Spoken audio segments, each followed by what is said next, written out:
archerfish use jets of water like arrows. This pinpoint accuracy requires some complex calculations. First, he must select a target.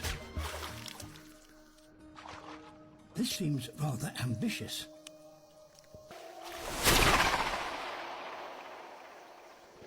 Or to steal his prize.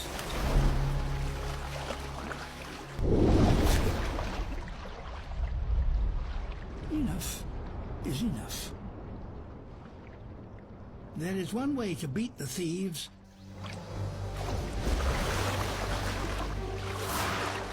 The archer himself becomes the arrow.